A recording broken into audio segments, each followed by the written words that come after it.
This happened a few years ago, but the memory of the event is something that still is clear as day. Scared me to no end. My dog, now deceased, and I were on a walk with my boyfriend and his dog.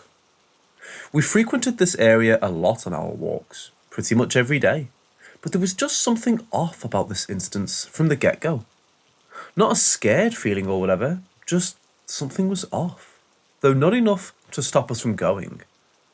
The first red flag was my dog absolutely not going down the usual path we took. He was pulling and yanking back with everything in his little body. No growling or hackles, just resistance to walking down.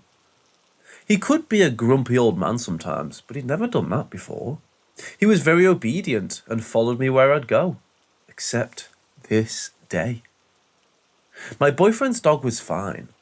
She walked no problem, but she's kind of dumb. So yeah, it was getting dark as the sun was setting and drawing in chilly. So we decided we'd head back and let my dog have his way without thinking too much about it. We just laughed at him, really. We were walking along the border. It's hard to explain, but basically it's a hill with bushes and small trees with a path running down the side. All we had to do was walk to the crossing, and we're almost done. The dogs are getting agitated and pulling towards the road away from the woods, and we're struggling to get them to walk on the path in front of us. My boyfriend's dog is yelping. I glance to the bushes, and what I see is the thing of nightmares. It was a big black dog-shaped thing. It was a hunchback and looked to be about 6 foot tall in the position it was in. Its body wasn't totally hidden by the bushes, and we could see it was kneeling down with its long legs in the air behind it. Its arms looked like it was in a push-up position, if that makes sense. Its eyes were piercing red. They were like headlights as it turned to look at us. I looked at my boyfriend, and the panic in his voice as he said, "Run," is something I'd never want to hear from a grown man again. We ran in the opposite direction and took the long way home. We didn't really talk about it that night. I don't think either of us seriously believed our eyes. I remember going to bed early that night and hugging my dog tighter than I ever had before. I didn't sleep much, but remember having such a vivid dream of that thing chasing us. It's a recurring dream I've had a few times now, and what prompted this post is I had an earlier one in the week. We talked about it the next morning, and he recounted every damn thing that I'd seen in that thing.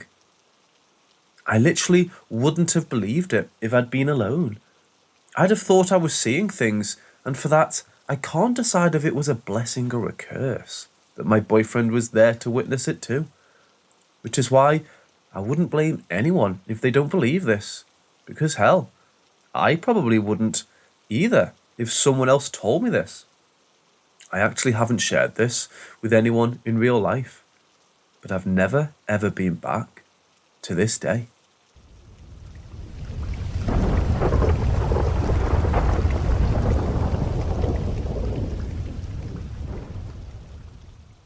What happened defies rational explanation. And what's even better, I have a witness, my fiancé. So at least I know I'm not losing my shit. In short, my current residence was formerly a bar and clubhouse for veterans of foreign wars. This past Friday, I was preparing to go to a fancy Christmas party in a somewhat faraway city, meaning I would be gone for a few days to enjoy my time away from home. I planned on wearing the obligatory red and black flannel shirt to keep up with the Christmas theme. That morning, I put the shirt in the wash. The act was very conscious because having this shirt was the entire purpose of running one last load of laundry. This shirt is the focus of the story. After the washer was done, my fiancé put the clothes in the dryer. When it was done, I picked through the dryer looking for my shirt. Couldn't find it there. Looked in the washer. Maybe it got stuck in the washer. Nope. I then took each piece of clothing out of the dryer to find it. It just wasn't fucking there. It was as if it teleported to another universe. I was getting frustrated, not yet thinking about anything paranormal. I retraced all my steps in case I just dropped it. Right as I was beginning to think my resident ghosts were screwing around with me, my fiancée came home from work, getting her hair done. She assured me she did not move or hide the shirt, and joined me on the search. She came up empty-handed in this effort. By this point, it was time to leave, and I really felt thrown off my mental balance. Even though it was just a shirt, I was feeling toyed with. Or maybe my ghost just didn't want me to leave. When we were walking out the door, I joked that when we got back, the shirt would be folded up in plain view. Fast forward to today. I opened the dryer door to fold the rest of the laundry that I left inside. And, to my surprise, guess what shirt was sitting right on top of the pile? It was a red and black plaid shirt, in plain view. Both me and my fiancée already looked in there. What's more, when I took it out, I could tell that it had not even been washed. It was still dirty. This means it puffed out of the washer, didn't even get washed, and then somehow wound up in the dryer. It vanished before it got clean, then reappeared in the dryer.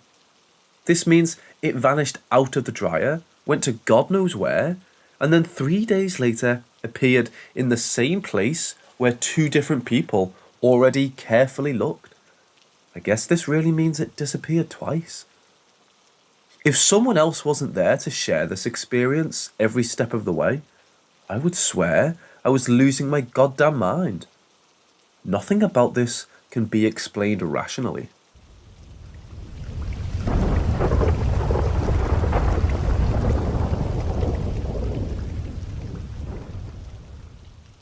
First off, I'm currently 51 years old, and this is still bothering me to this day. I have quite a few stories throughout my life to share, but this is the first. I was living in a new state, which I had never been to before. This was in the era where our parents told us to go out and play, and be back at dinner time. I was 9 years old in 1979, and we just moved to Dallas, Texas. I was playing outside by myself and was approached by another young girl. She seemed normal and asked to play with me. I was okay with it. She asked if I wanted to see her playroom. I didn't see any reason not to and followed her. Mind you, we lived in townhouses that looked like row houses. So we went into her townhouse, never saw anyone in the house, just the two of us. The townhouse looked normal. We went upstairs and into a bedroom that looked like a little girl's. She walked up to the wall and pushed a panel, which opened. She crawled in, and stupid me followed. Inside was this amazing room full of toys, and a little black kitten she was holding. I was so taken by all in front of me, I was just excited to play. We played for a bit. However, in the secret room, there were no windows or natural light. I couldn't tell what time it was. Eventually, I felt uncomfortable, like I needed to go home. So, I told her I had to go. Mind you, never once asking her name, nor telling mine. But she turned to me with dark eyes and asked by my name if I really wanted to go, because it was fun here in the room. I was creeped out because I know I didn't say my name. I crawled out and she followed me. I just kept moving down the stairs to the door, trying to avoid looking back. But once I opened the door, I did look back, and she looked like part girl, part skeleton. So I ran home as it was dusk, and I knew I was going to get in trouble. I didn't say anything to my mom. I went about my evening and slept like normal. But the next day, I was disturbed by it and decided to go back and see if she was still there. When I walked down to the townhome, it was boarded up, like there had been a fire there. I stood back and looked at it for a while, knowing I was in there yesterday. I never saw or heard anything about the little girl again. I wish I had told someone who could have found out if she ever lived there. To this day, I can see that hidden playroom like it was yesterday.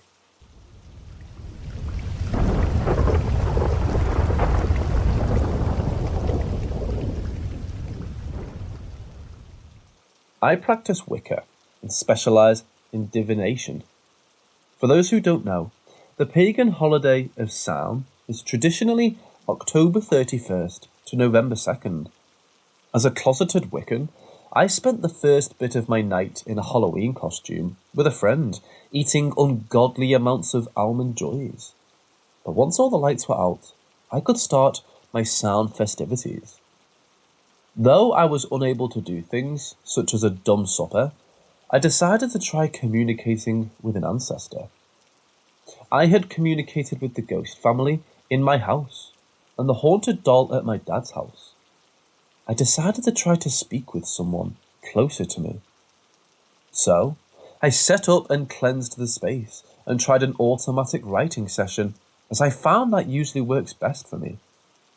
I could tell when she was there because there was just this warm feeling, a feeling my grandmother had described to me many times. I got very emotional and have been on and off crying since. She told me stories my grandmother had told me about her, but with details my grandmother never included. She called my grandmother quite the character and told me that she was always there for me if I needed to talk. I was never able to meet her in life, but she was still so bright, despite being a spirit. Just the details of the stories I had heard before got a whole new meaning. I ended the session earlier than I wanted because I couldn't stop crying. Now I'm probably going to try before sound ends.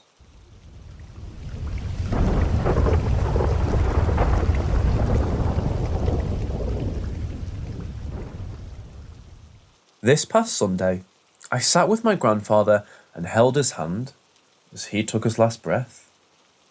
I didn't feel him leave or have a spiritual moment.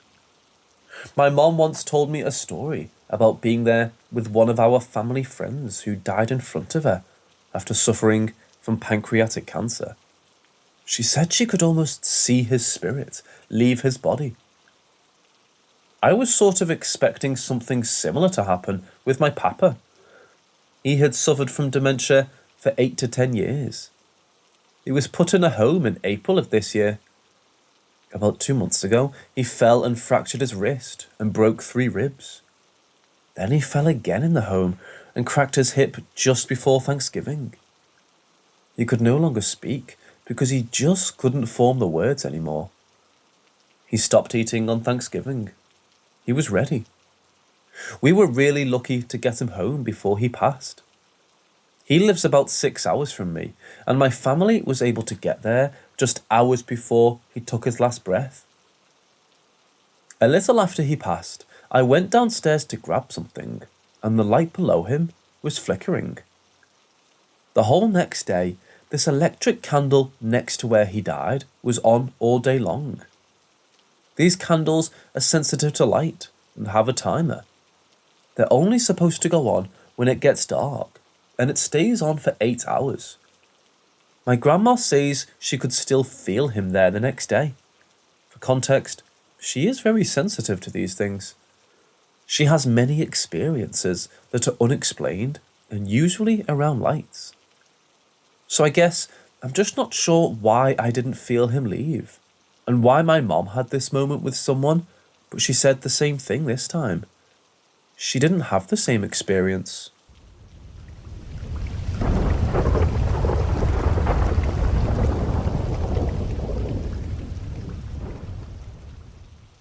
For 12 years, I have worked as an actor for a local haunted house attraction.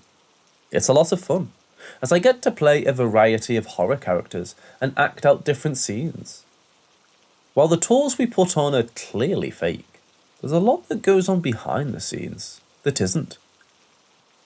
I should start off by explaining that the building we do this out of is extremely old and was once in elementary school. We gutted the section of the building that was classrooms and constructed it to what we needed. This is when we actually started having weird experiences. There's plenty of activity that can be shrugged off, such as feeling watched and hearing footsteps running in areas there is no one. Then, there are things not so easy to disregard. One evening, a member was working on hooking up our sound system by himself. He had not even hooked the large speakers up yet. When he started, a loud, deep growl came booming through them. This terrified him so much, he ran out of the building and would not go back in to even lock up until another member came down to go in with him. He never worked alone in the building again. Other activities seem playful and childlike, such as hearing small giggles and whispering in the halls and in rooms that are empty. Things being moved from where we last placed them. One year, I was in a rocking chair that I would jump out of as a group came through. The thing about the rocking chair is it was more like a glider, and it was broken. I would have to use a lot of force to get the chair to rock backwards at all. It was right before showtime. I was sitting in this broken chair, getting mentally pumped for the night ahead. I was completely alone when I felt someone grab onto the back of the chair and harshly pull it backwards. I felt myself flying backwards with the chair, and I honestly thought I would flip out of it. Thankfully, this did not happen, and as soon as I stabbed myself, I jerked to see who had done this.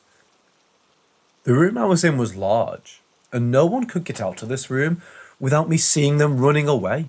In the split second it took me to look behind me. There was absolutely no one there, and I was suddenly covered in goosebumps.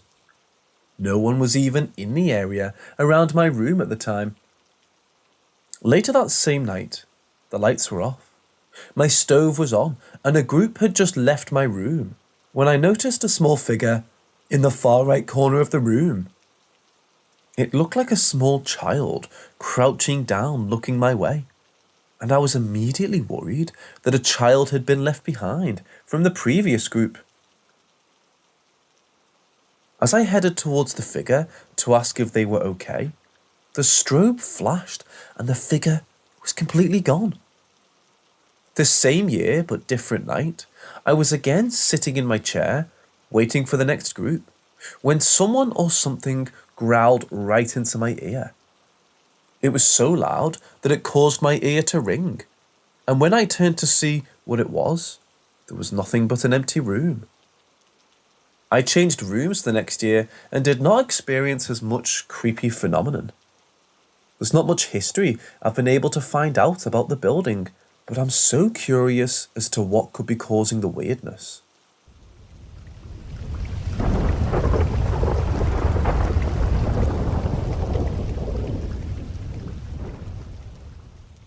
Tonight I had the creepiest experience I've ever had in my life. I was sleeping, and around 3 a.m. I woke up with a strange feeling that I was being watched. I looked over to the window and I saw the silhouette of a head watching me. Note that I live in an apartment on the second floor and I had LEDs on, so I've seen it clearly. I immediately panicked and jumped up the bed, looking outside the window and in every corner in my room, without finding anything. I waited a bit and then went back to bed, trying to sleep. I had again the same feeling I had before, but this time there was no one. So I tried calling for my parents while in bed, but I couldn't speak properly. I could only mumble. After a while, I managed to talk and I screamed, "Mom, help!" a lot of times. I heard sounds coming from their bedroom, so I thought they were coming. But as soon as I screamed, the figure appeared in front of my bedroom door. It was a completely dark man with a Borsalino hat. At first, I thought it was my mom, so as I started coming over the bed, I reached for the figure and took off the hat, jokingly saying, "Mom, take off the hat. You seem like..." And as soon as I said this, my blood froze, and I was completely in shock. It was a total black figure. I couldn't speak or move, so I just laid there in bed as the figure crawled towards me. As soon as it reached her hands around my neck and its face in front of mine, my dad opened the door and the figure vanished completely. My dad asked me what happened and I mumbled, "I don't know." I stayed in bed for a few minutes and I went up to go to the bathroom. Everything seemed to be normal, so I went to my parents' bedroom to ask them if they had heard anything and made sure I wasn't sleeping. They told me they heard me speak with a very low tone, and then they heard my screams. I was creeped out, and I slept in their room. Night went on good, but I had a very hard time sleeping because I was creeped out. I'm not sure what happened or what it was, but I'm scared to sleep again in that room, and still thinking about it makes my heart beat fast.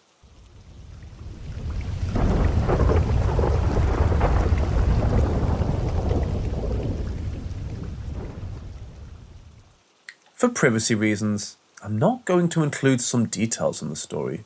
Just all I can tell you is what my little brother saw resembled passed away family members who were taken from us way too early. You know how kids have some weird ability to see ghosts? Well, I'm pretty sure he saw several. The first time he saw one was my stepdad's father, who passed away before my little brother was born. One day, he went up to my mother and said there was a man upstairs. Hearing this, my mother was horrified, as it was only her and my siblings home. She grabbed the gun we kept on top of the fridge and swept the upstairs area. She never found anything, so she asked him to describe the man he saw. He then described someone who my mother found vaguely familiar. My mother found the old family photo book and told him to stop her when she saw the man. After a few minutes of flipping pages, he finally stops her and points at the man. The man in the photo was my stepdad's father, the same guy whose ashes were in the same room as where he claimed to see him, and the same man who built the house they were all standing in. The other time, me and Leo, my little brother, were standing under the old wooden jungle gym we kept in the front yard, when Leo brought up a few new friends he made. We asked Leo to tell me all about it, intending to be a good brother. Leo pointed up into the attic window and said they were both up there. A little shocked, I asked him what he meant by that. Leo said that they both talked to him from the attic. How old were they? I asked, and he said a few years older than me. I asked him for their names and gender. Leo says one was male and his name was Michael. I asked him for the other's name and he said, "They have no name. Actually, they sounded kind of sad. I don't know their gender." What did they look like? I was shocked. Michael had black hair, Leo said. The next thing he said to me gave me literal nightmares. He claimed one of them had no face or hair of any kind. I was terrified as I recognized them as two family members who passed away during birth. I kept my composure and told him to tell him that I said hi. Later on after dinner, I pulled my mom into a different room and told her what had happened earlier that day. I'll never forget the honesty in her voice and the details he got right perfectly, without even knowing they existed.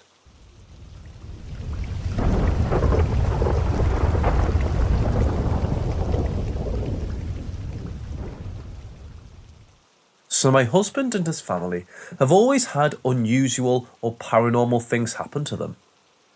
When we were dating, he lived in his parents' house, where both of his grandparents had passed away in the home. His little nieces also lived in the home and would never go in the basement, their play area, because of scary grandpa, they said. I can't even recall a half-asleep moment where I feel like I saw the white lady his whole family talks about seeing. They say she is my husband's mom's mom, dressed in her wedding outfit with a very specific little sun hat.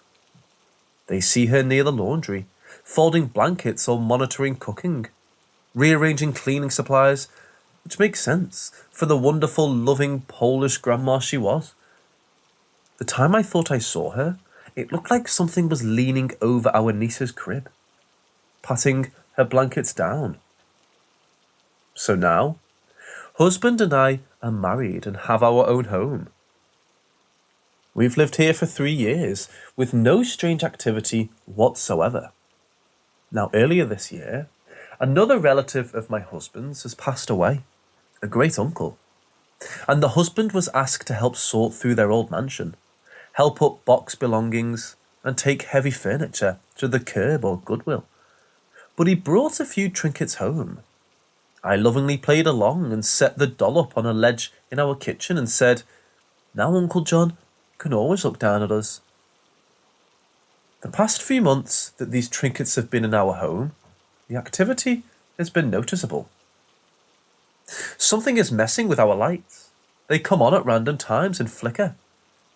I was woken up at 2 a.m. last night because our bedroom lights turned on full blast out of nowhere, with nothing touching the switch or the remote control for the light that I keep in a drawer.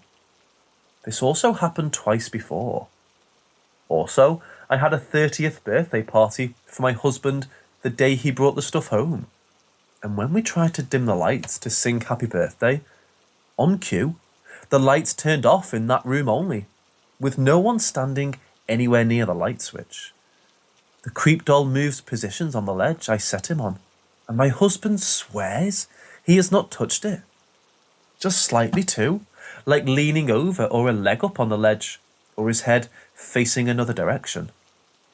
Almost daily, this thing looks different. Our cats are constantly hyper-aware of something. I see their eyes laser-focused, tracking something that isn't there at least once a week. It's usually in the hallway.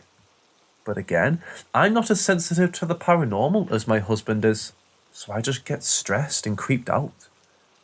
My question is, if I get rid of the creep doll and the trinkets, will the activity subside? I know he isn't malicious in any way, but husband and I have been trying to conceive, and I'm starting to feel like the stress of all this can't be good for my body and is hurting my chances of successfully becoming pregnant.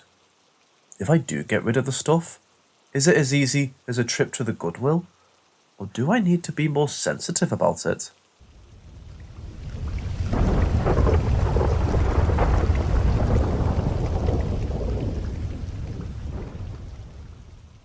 I almost never have nightmares, but there's one bedroom in my house where I have the most gruesome kind of nightmares which don't make any sense. It has a dark maroon-coloured ceiling. I wonder if that's the reason. I'll tell you about some of the nightmares I've had there in the order I remember to have had them. 1. In this dream, I was bound up to a wooden table in a dark room. There were 2 men, and they chopped me up, starting from my arms. I think I'll die after that, because I floated out of that body, out of that dark room, and out towards the gloriously beautiful blue sky. I felt so happy to have fled from that place. 2. My mum and I were in a house. We were doing something, and then I had to go to a different part of the house to get something. And after I found it, I came back to where my mum was. She looked up towards me and then screamed. She was terrified of me. I didn't know why she was so afraid of me, and that scared the hell out of me, and then I woke up. 3. I was floating around and I saw an island. It had a castle fortress made of grey cement or granite. I went inside and the walls were drenched with blood. I didn't see any animal or human remains, but I was dead sure it was human blood. I went from section to section, trying to find a way out, because I was terrified, and all the rooms and sections were covered in blood. There were pools of blood on the floors everywhere. Finally, I found an exit and floated the hell out of there. 4. This last dream is the weirdest one of all, because it's a recurring dream from my childhood, and not limited to when I'm sleeping, only in the aforementioned room. In that dream, I'm a male between 18 to 30 or so, I think. I wake up in the night to the sound of dogs barking and immediately realise I'm in danger. So I get out of the house and run towards the low ground area right next to the house, which has a lot of undergrowth. There are people flashing lights trying to find me, but I stay hidden, and after a while, I run further away from the house. When I'm running away, I see a lot of trees and a house which is half buried in soil, as if it got caught in a landslide. I then come to a lake and stare at the water, and an inexplicable sense of peace washes over me. I'm pretty sure I'm about to jump into the lake, but I always wake up before that. I'm a skeptic of this kind of thing, and I keep telling myself that I have bad dreams because there's a maroon-coloured ceiling in that room where I have nightmares. But I don't know. I really get scared with some of these dreams. I get paralysed and my whole body becomes ice cold. Can anyone explain why I keep having these dreams and how to stop them?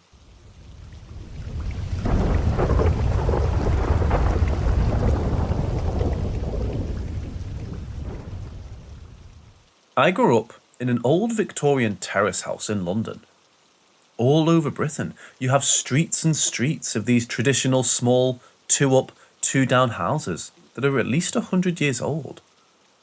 I lived here until I was 18 and have quite a few stories, but this one is weird, even by my standards. So just quickly, I need to describe the floor plan of my old home. In the old part of the house, there was a large room at the back, which we used as a dining room, and a small room at the front, which we used as a living room. There was also a hallway that ran alongside the living from the front door to the dining room door, and to the left of this door were the stairs that led up to a small landing that separated the front bedroom and back bedroom. At the back of the dining room was a newer extension that created a long, narrow kitchen and a bathroom at the end. The house was in pretty bad condition for years, with cracks between the walls and the ceiling that you could fit your hand in and no central heating. On this day, I was hanging out with my neighbour. We were about 8 years old at the time, and she was one of those bossy, no-nonsense, never believed in Santa kind of kids. My aunt and my older cousin had come to visit, so I was taking full advantage of my mum being preoccupied with guests to keep playing with my neighbour. It must have been around 7 in the evening when my mum and my aunt ran out of cigarettes and decided to drive to the petrol station to get more. This was the early 90s, and UK stops were pretty strict about closing at 5 p.m, so the garage, which was a 10-minute drive away, was the only option. I told my mum that I wanted to stay with my neighbour, and after checking that it was okay with her mother, my mum, aunt, cousin, and older brother left in the car. My friend and I messed around for a bit before deciding to go into my house to get a toy. Mostly we thought that it would be exciting to play in the house with no adults around. I can still remember the weird sense of foreboding and expectancy that I could feel while we were in there, like something was going to enter the room. The neighbour could feel it too, so we decided to wait outside on the wall. As I walked through the dining room door to head out of the front door, something moved out of the corner of my eye. I looked up the stairs and watched as my family walked in single file across the landing, from the back bedroom to the front bedroom. This confused me, as I hadn't heard the car return or heard them climb the stairs. "I didn't know you were back," I called out, but no one answered. So I began running up the stairs, calling out to my mum. As I got halfway up, my blood ran cold. I realised then that both doors were shut and had been when they walked across, and the lights were off. So I ran. I jumped the stairs and ran out of the front door with my neighbour right behind me. Outside, I told her about the doors being closed and how I couldn't understand why my family looked like that. I saw them clear as day, walking in height order with my mum first and my brother last.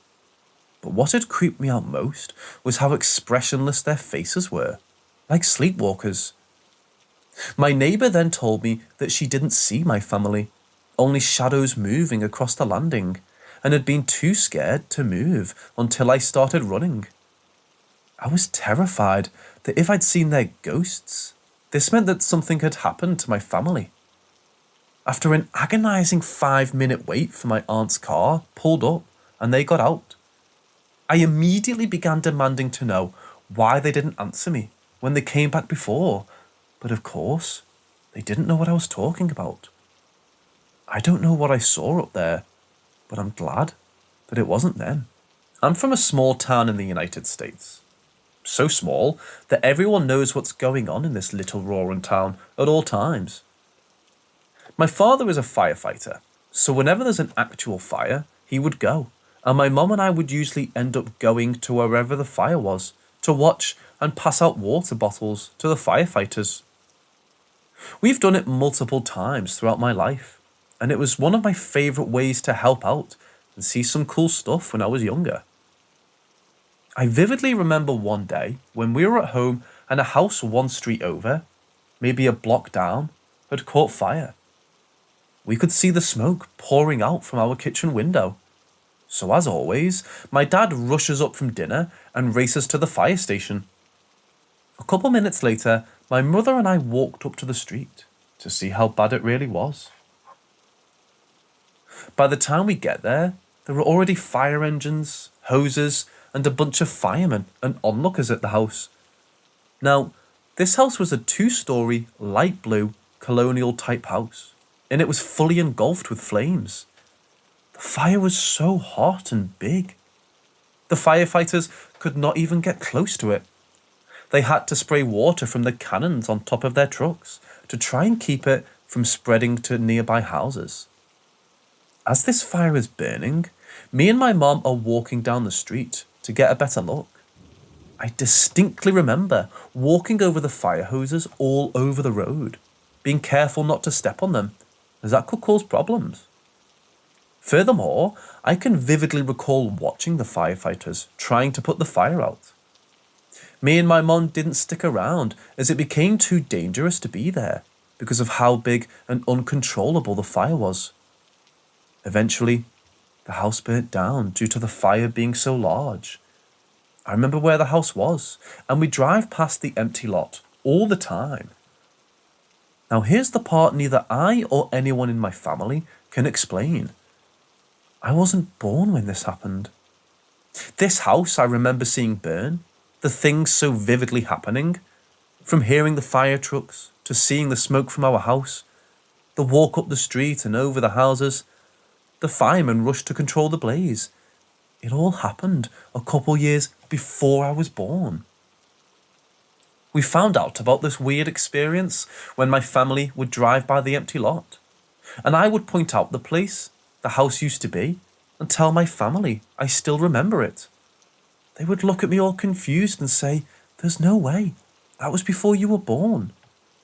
It happened multiple times, and every time was the same response.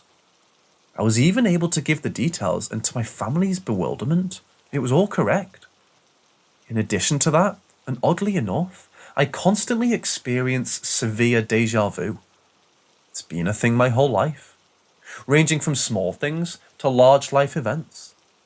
I don't know if this has anything to do with this experience, but it really does feel like I already experienced it and can recall it, even though I apparently wasn't alive, if that makes sense. Maybe I have a weird power or gift, but regardless, I cannot explain this, and neither can my family. Hopefully, you guys can lend me an explanation or share similar stories. I'd be extremely thankful, and maybe get some closure.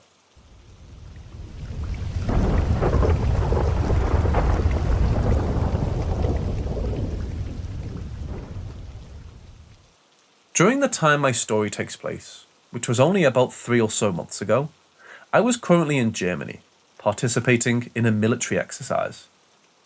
Being an American, this was my first time in Europe, and also my first time in Germany. I loved being there, as I have a huge fascination with war history, especially World War II. This is important, as I believe it may have something to do with my unexplainable occurrence. We had headed out to do some training deep in the German countryside, far from any real civilization, other than the other military units training out there with us. At this particular point, we had been out for maybe 3 or so days. We still had about a week to go, and we weren't expecting anything crazy to happen this early in the week. That's when we suddenly got attacked by the people who pretended to be the enemy.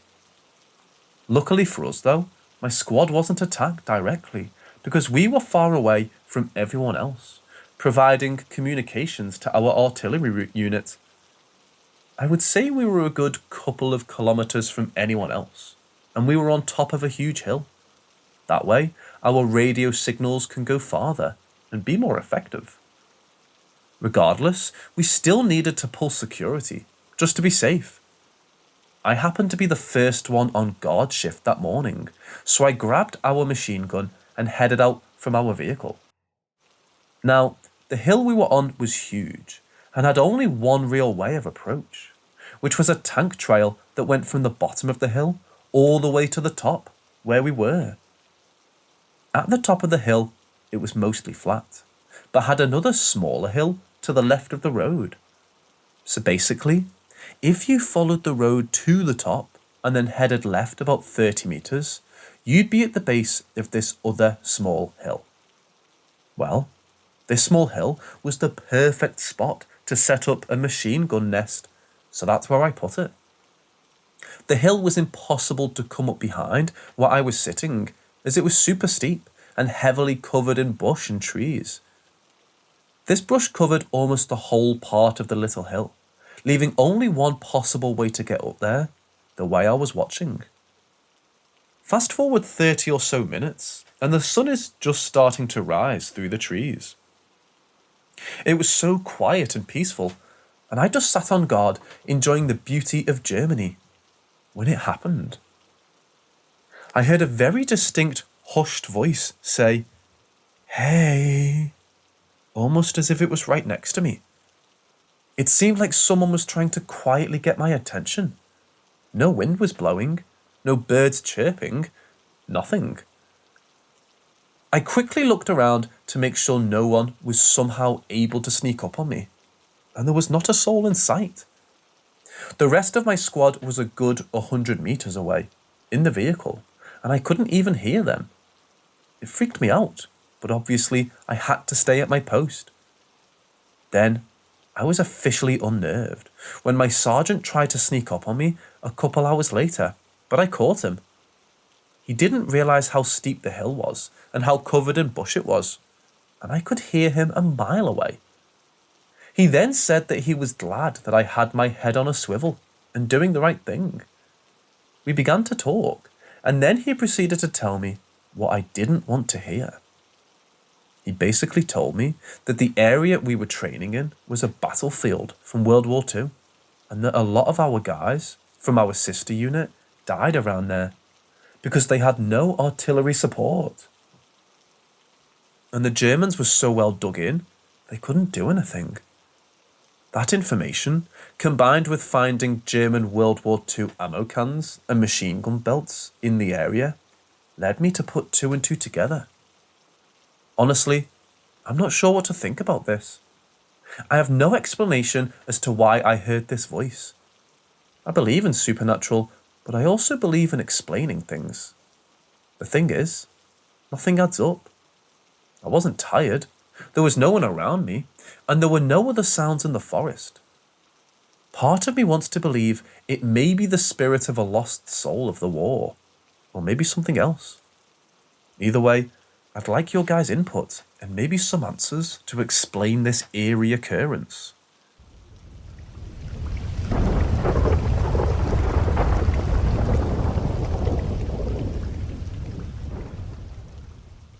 I was around 11 when we moved into the house. It was a smallish place with many closets. It had hardwood floors, and the kitchen counter was slightly askew. It sat humbly on several acres of land, most of which was thick forest. Behind the main house was a smaller cottage, a mother-in-law house. Up just a ways from there was a two-sided shed with a lean-to style overhang that faced the fence line. Where the large uphill yard ended, the trail into the forest began. These woods were home to a run-down, overgrown dairy barn. The trail ran all the way back and never seemed to end. I was forbidden from going past a certain point. I never fully explored it. The moment I saw the property, I was ecstatic. I had always wanted a horse, and in my young mind, this was the perfect place. However, the moment I stepped into the house, all the happiness and excitement I felt faded. It smelled funny, and I felt wrong. I felt as though I wasn't welcome. It seemed like the house was less than pleased with my presence. I felt nothing but dread. I chalked it up to being the first house I ever moved to. I had previously lived in the same red brick home in a tight-knit neighbourhood for my whole life. I thought I would get used to it, but the feeling lingered. It festered. I was not wanted there. To combat this, I spent most of my time outside. I did what I could to clean up the barn. I made campfires. I taught myself how to make little shelters. I hunted for squirrels and birds, learned how to use animal calls. I essentially made the woods my home. The house only got worse. Coupled with the fear of being in the house, I also began to see things.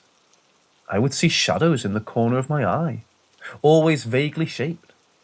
I started having terrifying nightmares of these shadow people standing over me. I would wake up and see the dissipating shadow of something standing in the corner of my room. I started hearing footsteps up and down the hall. I always felt watched. I never felt alone. I started sleeping in my parents' bed because I couldn't stand sleeping by myself. I was terrified. This caused so many problems. I would just start crying because I couldn't handle the feeling of being there. My parents were worried sick. I was losing sleep. My behavior at school was becoming a problem. Therapy wasn't helping, nor was the medication. I was scared, and I had no idea what. By the end of our 2-year stay in this house, I had become numb, only crying to myself in the bathtub. I felt like a burden. I was causing more headache than I was worth. It tore me to pieces. I felt like nothing. The constant fear became my new normal. The barn in the woods was my only escape, but I would always have to come back to the house. I was drained. When we finally moved away, it felt like being yanked out of icy cold water. It was so weird not to feel scared anymore. No more dread. No more suffocating quietly. It sounds so edgy and stupid, but I swear on everything that it's the only description that gives it justice. That place took so much from me. It was my first pet. It stole my happiness. It drained me of life. Something awful happened in that house. Something happened there, and whatever it left behind did not like me one bit. I hated every second I spent in those walls, and it knew.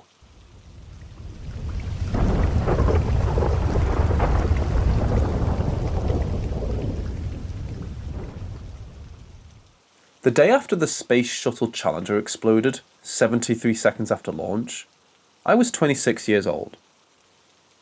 I always had a love of space programs. The most vivid childhood memory I have of my dad was on July 20th, 1969, when the first Apollo mission landed on the moon. It was a Sunday afternoon, and I was watching the landing live in the living room. It was just me and my dad. I have 2 brothers and a sister, but I don't know why it was just me and my dad watching, or where my siblings and mum were.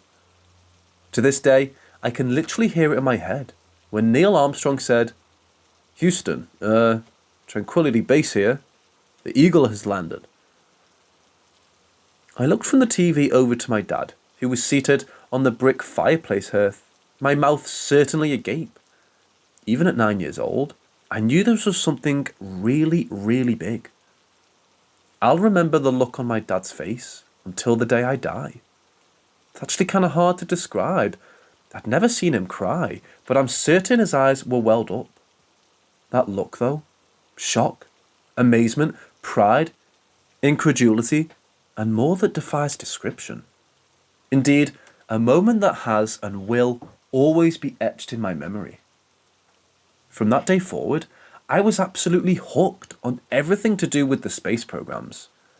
In spite of my love for it, and contrary to one might think in reading this, I can't say that I ever wanted to be an astronaut. I don't really know why. I did think that mission control looked cool as fuck, and I could definitely see myself there. In any case, I can remember years and years of anticipating launches, splashdowns, and anything else to do with spaceflight. When I first heard of the space shuttle program, I could hardly wait to see what the next era of spaceflight had in store for us all. That anticipation was shared with my dad, and we talked about and anticipated the future together. I even went to Florida to see one of the launches of Space Shuttle Discovery. I still have the gate pass for STS-51. Every other shuttle launch I had watched live on TV. I never missed a single one. So on January 28th, 1986, I was at home waiting for the Teacher in Space mission of Space Shuttle Challenger to launch. I was fortunate that the job I had at the time had me out in the field in a company vehicle all day, so I was able to go home to watch the launch. There had been several delays and a couple of launch scrubs for various reasons, including the previous day. I remember the political pressure and public sentiment around the entire program being scrutinised, due to the publicity surrounding Krista McAuliffe being a mission specialist. In fact, the pressure and scrutiny ultimately played a significant part in the catastrophe that was to come. I was kneeling on the floor in my living room, right in front of the TV, in anticipation of the pending launch, hoping, without any knowledge of what had been taking place behind the scenes, that the Discovery would launch without further delay. I knew. The moment it happened, I knew. I had seen enough shuttle launches to know. This was an absolute disaster of unfathomable proportions. All the astronauts were dead. The teacher in space was dead. A space shuttle had been lost during launch. I literally fell into pieces. I was 26 years old, and I'm not embarrassed to say I bawled. I was inconsolable. I couldn't go back to work that day. I cried on the phone with my dad. He was devastated as well. I couldn't believe that the pinnacle of human technology had just exploded into the Florida sky on that Tuesday morning. It was beyond comprehension that it could even happen, much less that I just watched it happen live. I've only told this part to a couple of other people in the subsequent 36 years, because I'll be the first to admit it sounds completely impossible and implausible, even ridiculous, but it actually happened to me. The next night, I woke from a nightmare, soaked with sweat, hysterical and crying. According to my wife, before I was even fully awake, I was crying out, "They were alive! They were all still alive!" between sobs. As I slowly came fully awake, I told the story of being actually in the crew compartment of the Shuttle Challenger, watching from above as pilot Michael Smith tried the controls in vain. I was with the 7 astronauts as the cockpit plunged to the surface of the Atlantic Ocean. I knew they were alive until the cockpit hit the sea surface. The information didn't come out publicly for months, maybe even more than a year, that my dream is actually what happened. I don't have any explanation for my dream. I've never had anything before or since that could be considered close to that experience. I'm 63 years old, and I wouldn't describe myself as one who believes in paranormal occurrences. I won't ever forget the experience, but I do wish I understood it.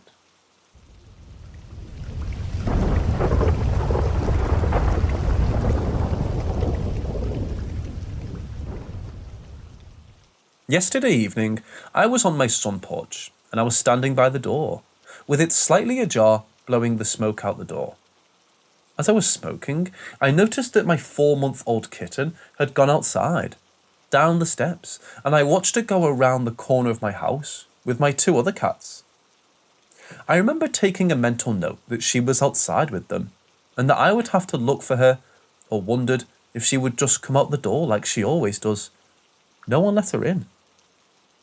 I finished up my smoke and then went inside to do some Christmas decor I was working on. About an hour later, I went to have another smoke and the same little kitten came from the living room and into the sun porch area, then proceeded to go out the door, walk down the steps, and go around the corner of the house with my 2 other cats again. My daughter brought her home a short time later, and I put the whole thing behind me, and then went on with the rest of my night. When I went to go to the bathroom a few hours later, I noticed meowing coming from outside, and I thought it was my older cat. But when I opened the door, the kitten came inside again. No one let her out. What happened? My friend says it sounds like a demon, and I need to get rid of my kitten, but I don't know. It seems like something more.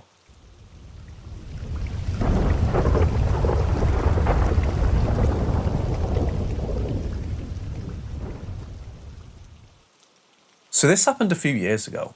The first encounter, there were people playing music next door, and I took a nap that day, or woke up late, but all I remember, opening my eyes and looking at my 2 cousins and cousin-in-law. Cousin-in-law is a DJ, from what I've seen. Was my in-law on the DJ set while my 2 cousins were dancing. This was happening all in my room until I woke up. No one was there, of course. The neighbour's music was playing in my dream as well. The second encounter was a bit more paranormal, from what I think. I had this idea after the family reunion. The next day, since people came out from out of town and state, that we would have breakfast where I stay. I've been working in the backyard and just had the idea. Wasn't expecting it to be here, but they ended up making plans. On coming over to the house on the last day, it was a 2-day thing kinda. Saturday and Sunday. On Sunday, I was a bit hungover and surprised I woke up early from kind of blacking out from the drinking last night. All I remember is a relative that I live with. I was woken up by the sounds of my door opening, and my relative says, "Get up." Then I feel myself falling back asleep. The same thing happens. I can see my relative looking through the cracked open door, and I heard it like 3 or 4 times. Like being annoyed because I didn't get up. When I finally snapped out of it and got up, I had a strong feeling I was dreaming. I asked my relative, "Hey, did you open the door and wake me up?" She told me she didn't, and she wouldn't lie like that. That's when I thought it was her mom who passed away. I just thought since I planned the party, her mom was telling me to get up and start setting stuff up, because no one was going to help me. It was early morning when all this happened.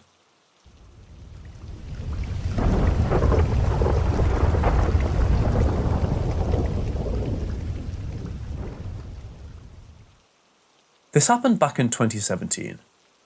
I was 17 years old, turning 18, and like some do when they're a teen, you go to abandoned haunted places with friends. Being young, we thought it was a good idea to go to a church that was known for being haunted and a place where satanic rituals were held. Walking round it felt eerie, very heavy, and like we were being watched or followed.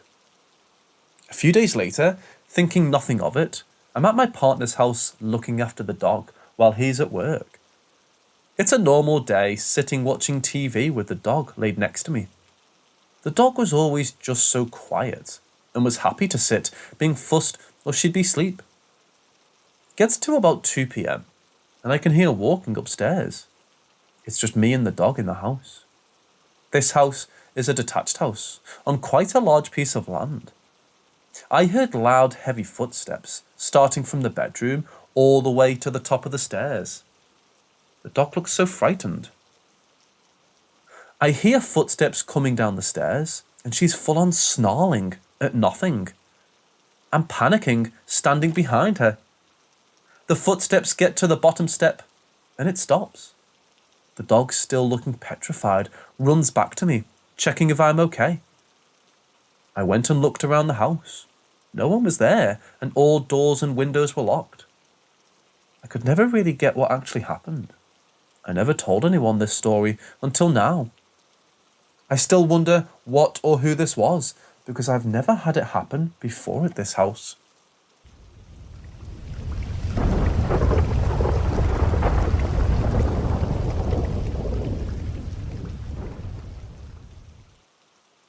My grandfather, my father, and I have all had weird-ass paranormal experiences. My grandfather is unfortunately dead, but my dad told me many of his ghost stories. First of all, my grandfather was adopted by a teacher who lived in the basement of the schoolhouse she worked at. My grandfather and his adoptive mother slept in the same bed, and one night, my grandfather woke up to, and I shit you not, gremlins dancing and chanting around his bed. My grandfather tries to wake up his mother, but she just tells him to go back to sleep. More crazy shit happens when a big-ass eyeball comes up from the floor, looks at my grandfather, and tells him something along the lines of, "I'm gonna get you, Charlie." My grandfather tries to wake up his mother and tell her about all of the things he's seeing, and she tells him to flip around in bed. My grandfather was Native American, and apparently in Native American folklore, if you're seeing weird ghost shit while in bed, you flip around. As in your head goes where your feet should go, and your feet go where your head should go, or something like that. My grandfather flips around, closes his eyes, opens them, and then everything is gone. Now with my dad, he used to suffer from sleep paralysis, like all the time. And one time, he had sleep paralysis. He was laying on his back and everything was dark. And suddenly, a dark cloud with dark lightning bolts around came into my dad's frame of view. The cloud starts getting closer to my dad and then goes to the other side of the room. Then, my dad is all of a sudden put into a third-person view of himself. And then the third-person view plunges down on my dad, and then he wakes up. My experiences, on the other hand, have thankfully been more not so bad. Like I'll hear things like whispers and see shadow figures. Like for example, one time, I was getting ready for school and I was walking down the hallway and I passed my room and as clear as day, I heard someone whisper my name. I told my mum about it on the way to school and she said I was just paranoid. And maybe I was. I don't know. I started calling the ghost in my house Ricky, after Ricky Goldworth from BuzzFeed Unsolved. I have a habit of naming things after characters I like.